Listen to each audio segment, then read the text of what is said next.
Well, let's settle ourselves and allow the invitation of the bell to come to the ears.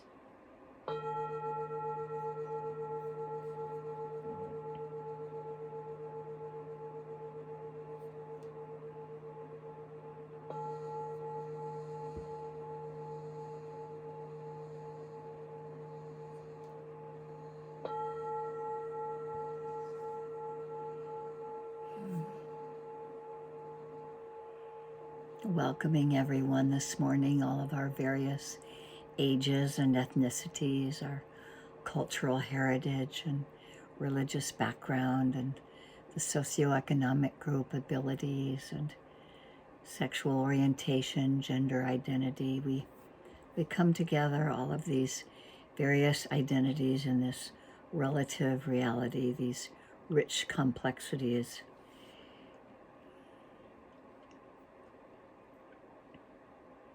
Coming together to study and practice for the benefit of all beings and this living earth, and recognizing the suffering that's caused by biases and prejudices and systems of power, privilege, and all these various identities, and the many intersectionalities that we have of these, aspiring to do no harm and to dismantle barriers that cause separation and suffering, recognizing that in our practice, our liberation is interconnected with the liberation of all. And also recognizing and honoring the indigenous peoples of this area where we are, our ancestral lands, of the Confederated Tribes of the Grand Ronde and the Cowlitz and the Siletz and many other native communities. Acknowledging and honoring their contribution from the past, the present, and the future, and being grateful for their ongoing and vibrant presence. And with this laying down a foundation of ancestors, may we also remember the Buddha, the Dhamma, and the Sangha. And I guess I will go ahead and press record. Here it is. Recording in progress. Acknowledging the Buddha, the Dhamma, and the Sangha, paying homage to the remembrance that in this very lifetime there's freedom. In this very moment, we can touch upon the understanding of our relief from suffering, and paying homage to the Dhamma, the teachings that have come down to us through so many generations, and our own understanding of the teachings with direct experience, which is what we do over and over again when we do our practice, whether it's the formal sitting practice or whether it's in our daily life. And appreciating the support of each other in this morning Sangha, as well as the many, many Sanghas that have gone before us. 2,600 years of generations of people sitting, ringing the bell, calling themselves to the present moment.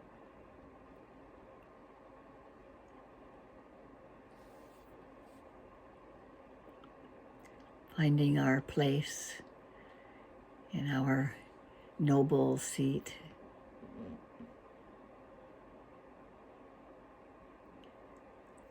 This place that we probably sit in every morning and over again. That we can feel kindness for ourselves for arriving in this moment, bringing ourselves to this place to be able to hold and look at the contents of the mind, the sensations in the body, what comes to us in our senses, all conditioned things that are arising and passing away.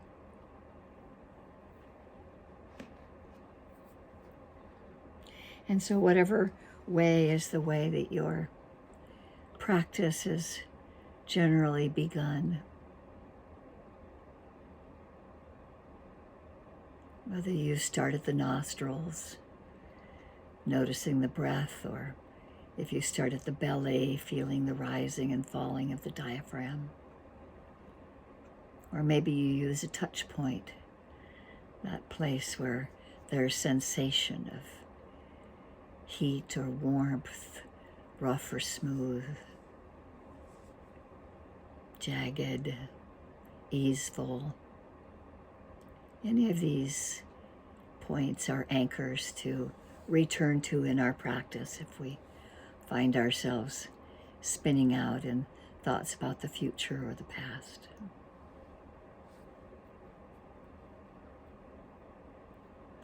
Holding ourselves with kindness, grounding ourselves within the body.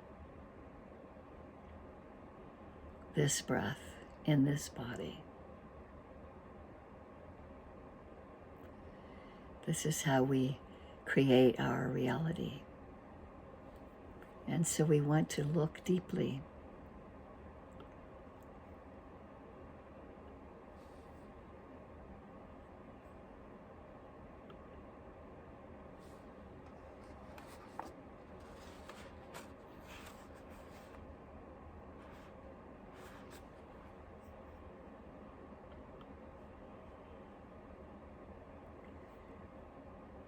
Some of the reading that I've been doing lately in the Dhammapada, I think many of you have glanced at or maybe even studied the Dhammapada before. There are many, many different versions. But the smallest little pocket copy that I have on my desk here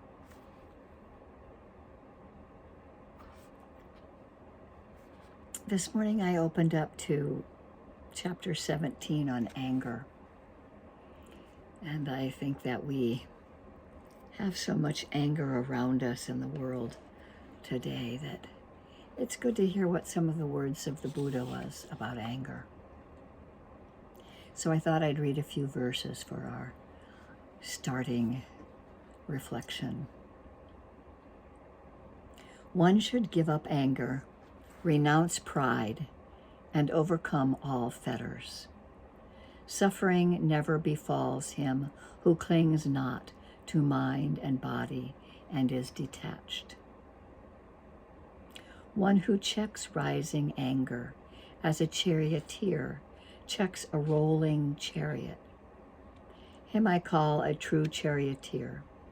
Others only hold the reins. Overcoming the angry by non-anger. Overcome the wicked by goodness. Overcome the misery by generosity. Overcome the liar by truth. Speak the truth. Do not give way to anger. Give of your little to him that asks of you. By these three things one may go to the realm of the gods.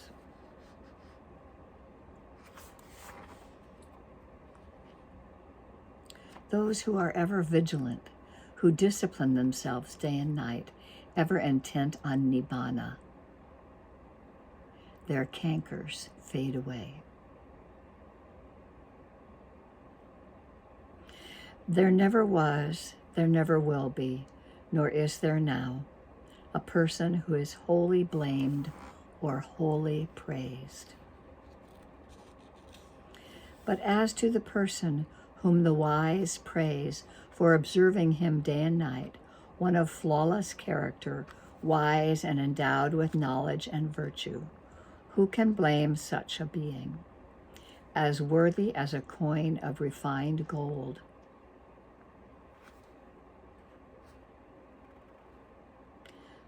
One should guard oneself against irritability in bodily action. One should be controlled in deed. Having abandoned bodily misconduct, one should practice good conduct in deed. One should guard oneself against irritability in speech. One should be controlled in speech. Having abandoned verbal misconduct, one should praise good conduct in speech. It is best if one guards oneself against irritability in thought. One should be controlled in thought. Having abandoned mental misconduct, one should praise good conduct in thought. The wise are controlled in bodily deeds, controlled in speech, controlled in thought. They are truly well controlled.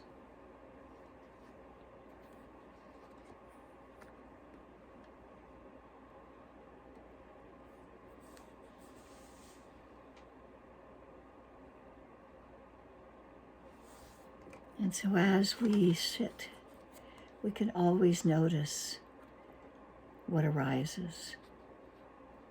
Sometimes there's ill will that arises.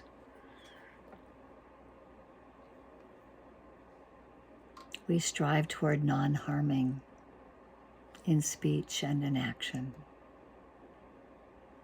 And as we lay this foundation of holding ourselves in kindness and in compassion, as we attend to the breath as it arises or the touch point, holding spaciously with mindfulness all that arises and passes.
Letting the breath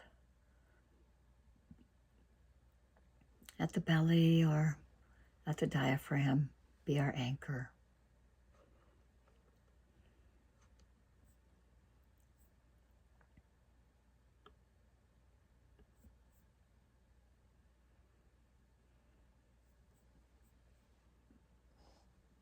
Noticing what arises at each of the sense doors, of what comes to the hearing door, what comes to the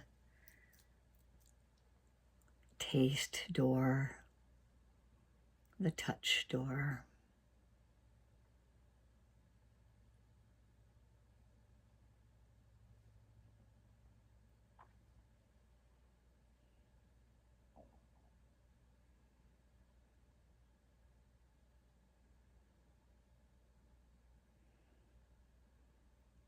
The door of the nose,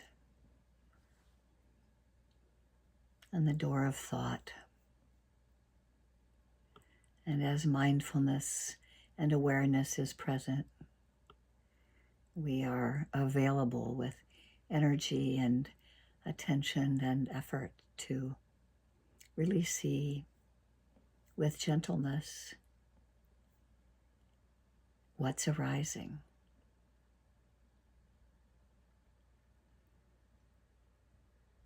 We may notice if we immediately have an opinion about it. Is it pleasant or unpleasant? Do we want it to stay, or do we push it away and want it to be gone?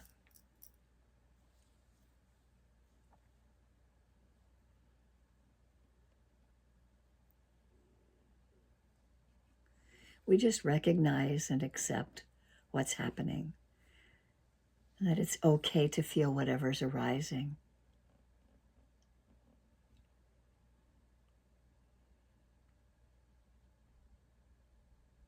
We just look at the mind state that arises and learn from it. Whatever happens, this is our practice.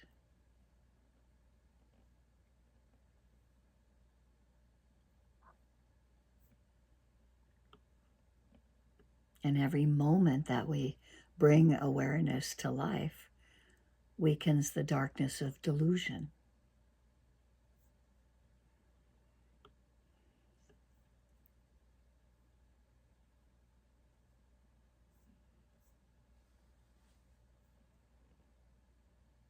What is happening now? How is our mind state?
We may notice sometimes what arises seems to be unskillful, not very helpful for us.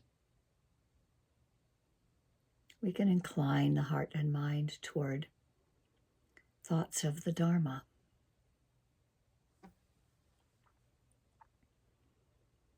Recollecting Dharma themes adds support to the mind and the heart.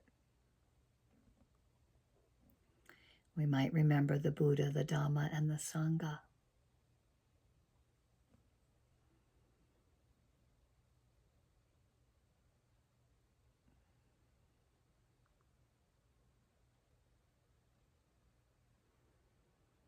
We might remember kindness, compassion for ourselves and others. We may reflect upon some of what we know about the Dharma, the Eightfold Path, or the Three Jewels, the Five Faculties. This can bring in a sense of steadiness, reining in, or it can gladden the heart.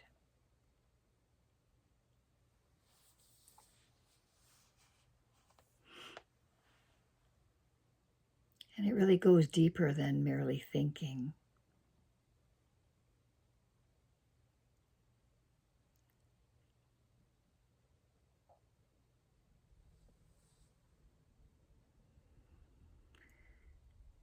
I'm sure we find that we can think about anything without necessarily reflecting on how the heart has been affected.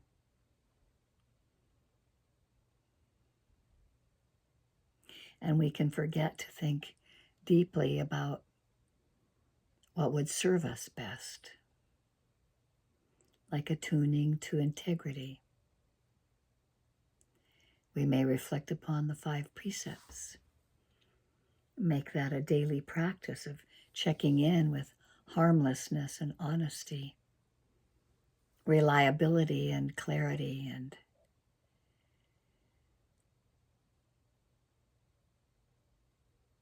how they signify what the heart tones are that gives rise in us.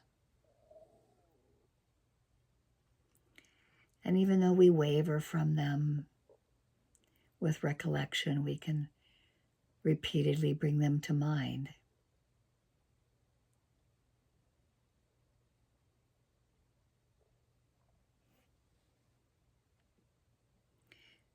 Reviewing our actions and attitudes towards other people, other creatures, and am I living with an attitude of respect toward the world I inhabit?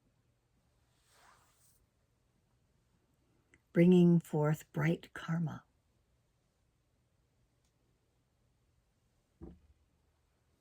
Turning toward the skillful.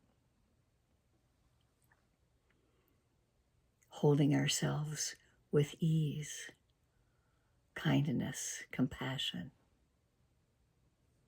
as we're present with whatever arises. Holding it gently, touching it with mindfulness, with awareness, and with insight into its true nature,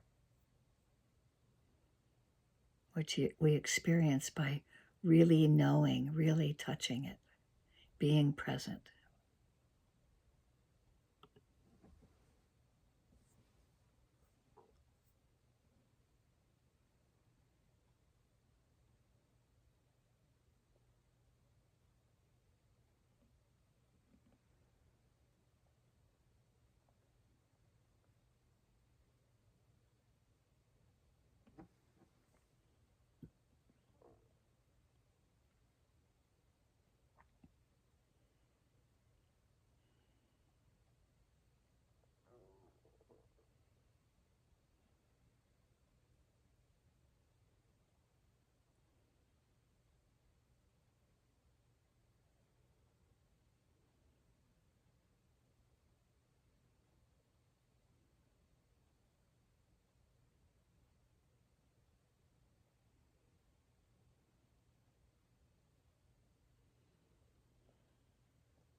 Each time we bring ourselves back to the present moment, each time we wake up in this moment, is a moment of freedom.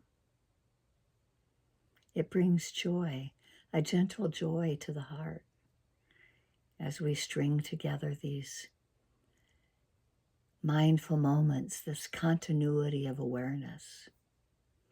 And we can remember that meditation is meant to be an act of care. It's not a grim duty that we do every day. We live in a culture that's forgotten how to take care of ourselves. And one part of that care, even though sometimes it feels unfamiliar or it's difficult, it's just to be quiet for a little bit and listen. And then there are things in us that we know, intuitions and understandings that come for how to navigate our life from what really matters.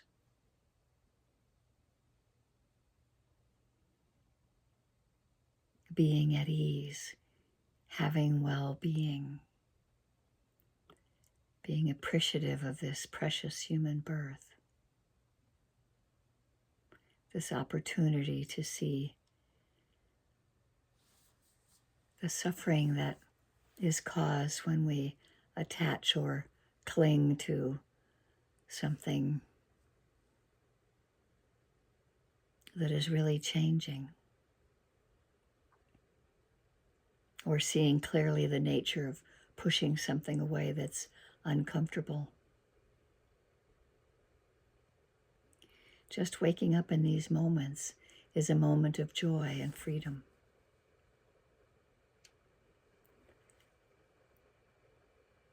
Opening it up each moment that we're aware, or returning to the breath, deepening our concentration.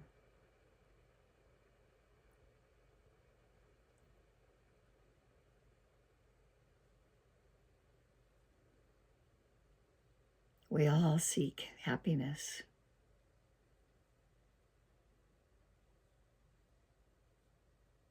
And the reduction of suffering.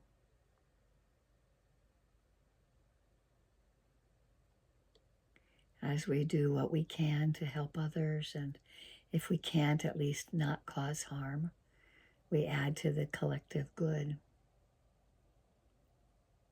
And it reinforces that we are a part of the web of life, connected to each other, the earth, the elements, our ancestors, and this very moment, breath by breath, with awareness and mindfulness and wisdom that arises to show us what might be unskillful and to let go of and incline us toward the skillful.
what is happening in the heart and the mind right now.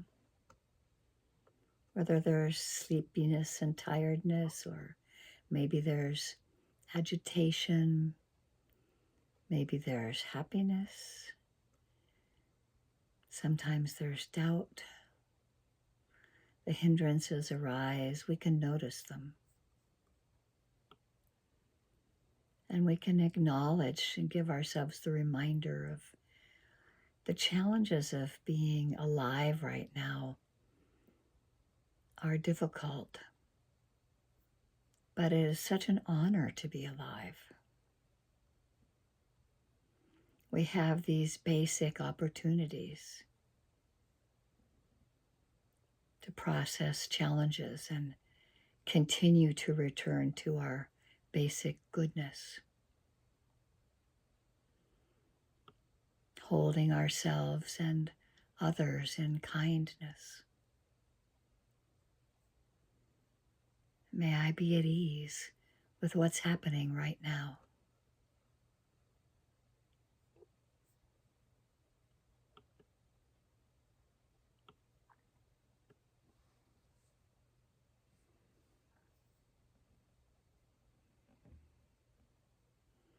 May I wake up to this moment being aware of what suffering arises, what attachment arises.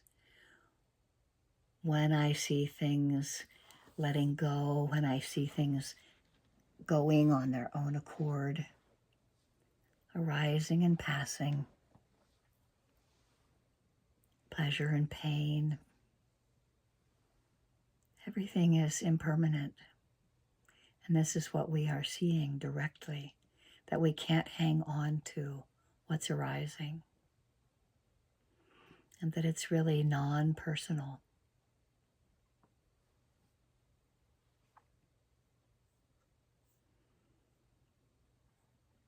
And we have this anchor of the breath in the body, or the touch point.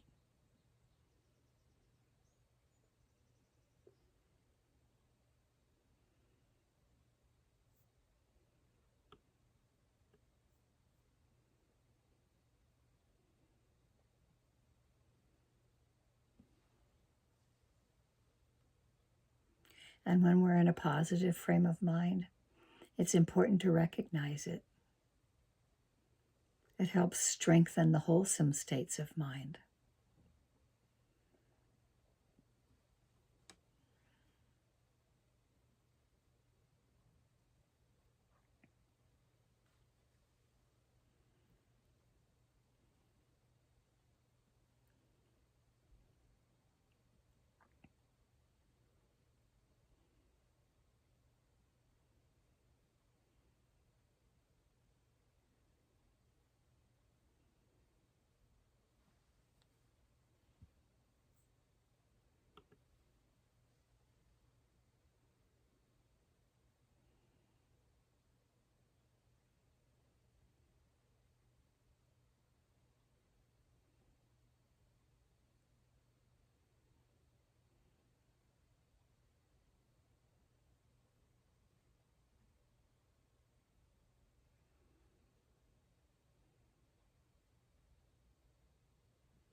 It's the process of learning to let go,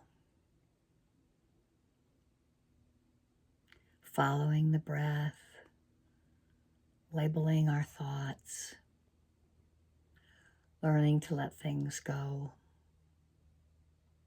beliefs in solidness and beliefs in emptiness, letting it all go.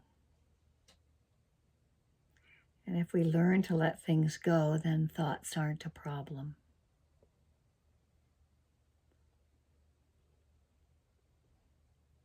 For many of us, our thoughts are very tied up with our identity and with our sense of problem and our sense of how things are, but we're just learning to let things go.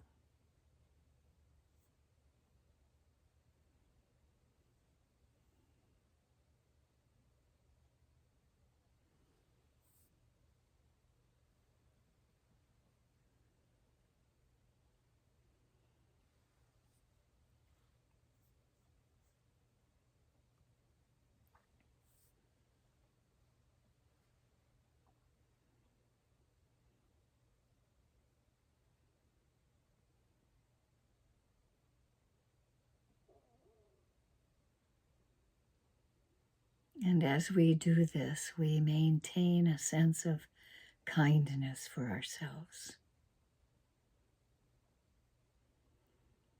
We let this body of our breath hold us in gentleness, no matter what's being uncovered.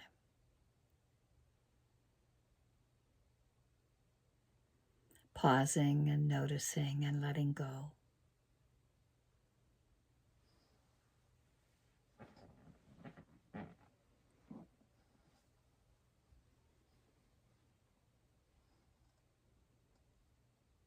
Allowing ourselves to be at ease.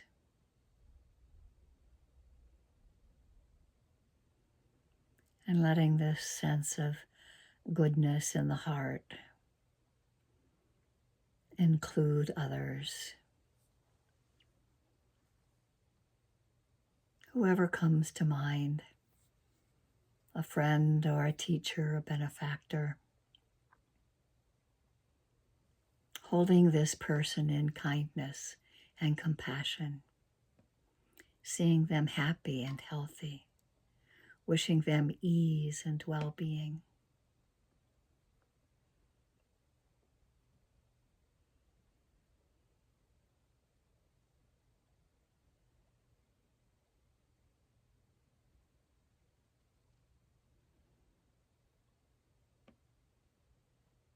And allowing this sense of goodwill to include others within our heart space.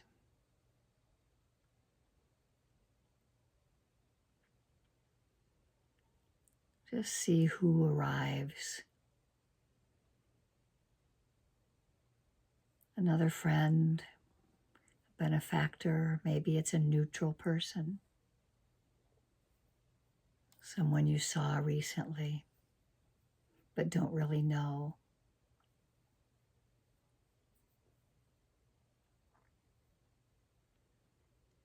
Holding this heart space for beings that it's easy to have kindness toward, as well as those that there may be some difficulty around. We're cultivating this heart of loving kindness, this metta practice that is a field of unconditional loving kindness all around us that we're just stepping into. Letting this field include all beings, those that are known and those that are unknown, seen and unseen.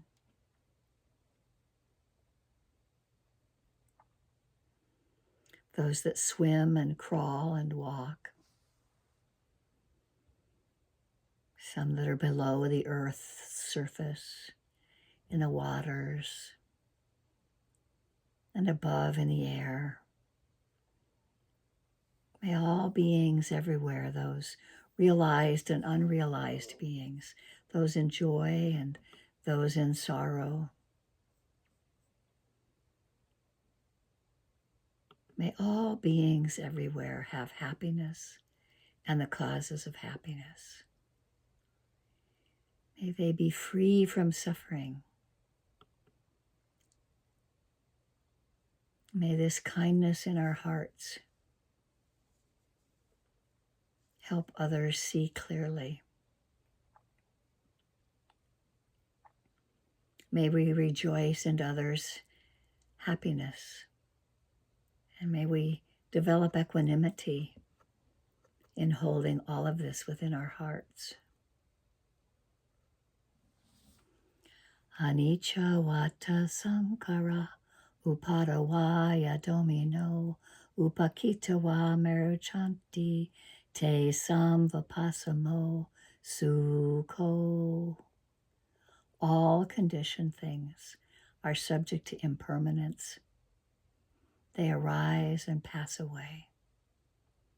And seeing this clearly with mindfulness is the greatest happiness, which is peace.